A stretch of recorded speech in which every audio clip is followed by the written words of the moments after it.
كتحاكن هميان جيرا بريت حمد دنيا سبا لناظرنا عن حرب الإخلاص كشغل بتصرف سقي دانايان صلاة الرجال كشغل نبوها بله من ملا محمد صالح عبد الله محمد مشهور ملا صالحي كمالي ولا أساسا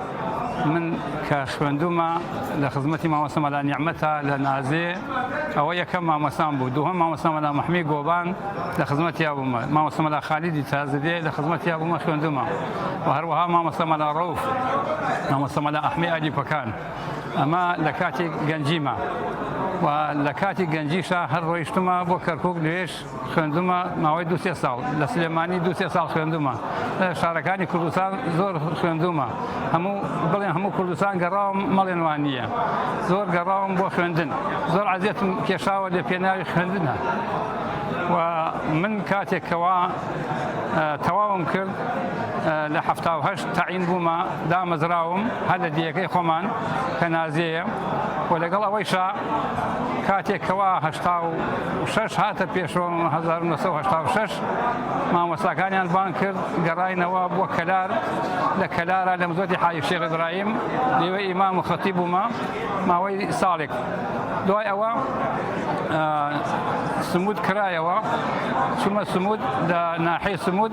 لمزوتي قوري سمودا ما وي 20 سال لويش إمام وخطيبهما ولقال أويشا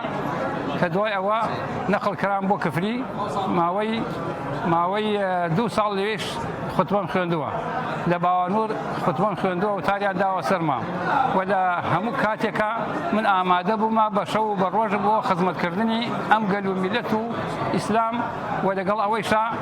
من دريغيم نكردوا لحياتي خما بو صلح واشتواي بو همو إيشو كاريكي مسلمانان وآماده بوما بشو بروج لقال يانا بوما ودعواء كم لخواي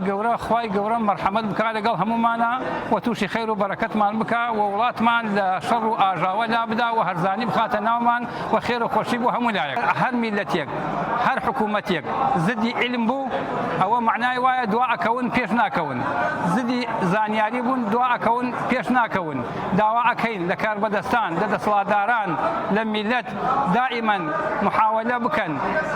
قرنجي بغن بدين وآينو وبتايبتي بعلم شنك بعلم دين أدوزريتو بعلم أزانري مرو بيش كوتن شونا دعوا كارين لخواي قورا وهمو لا بيوي بيمزركا وما مسايني زانا ما مسايان وزاناني آينيش سركوتو بكا ويوي السلامت من زور سواسانا كين أو درفة بيدان داي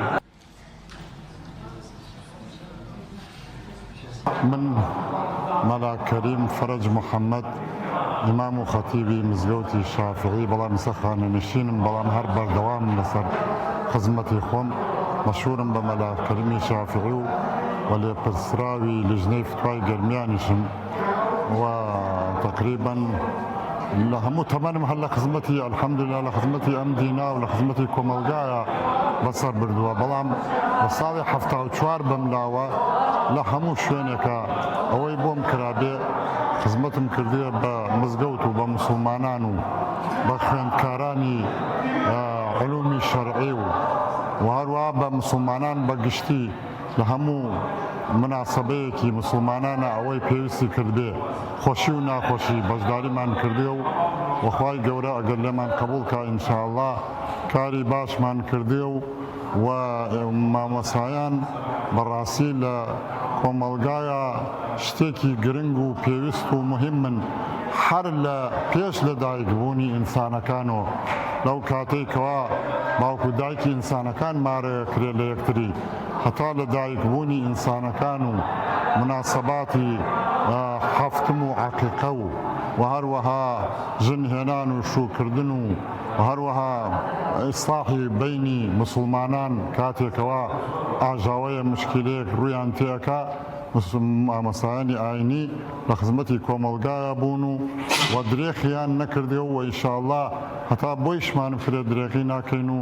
هەر لەم لەسەر ئەم کارە بەردەوامە بین خوای گەورە لێمان قبوڵ کا و خی گەورە مسلمانانیش موفقکە بتوانن بە قسەی مامۆسا باشەکان بکەن و یعنی تەوجیهاتی مامۆسا باشەکان وەرگرن بۆ ئەوەی هەم لە دنیایشا بەختەوەر بن و هەم لە قیامەتیشا. وەک خانەنشین زۆر خۆشحاڵ ئەبین، بەرچاو بکەوین، فەرامۆش نەبین. من کە کەسێکی خانەنشینم، خزمەت بە وڵات، خزمەت بە دینم،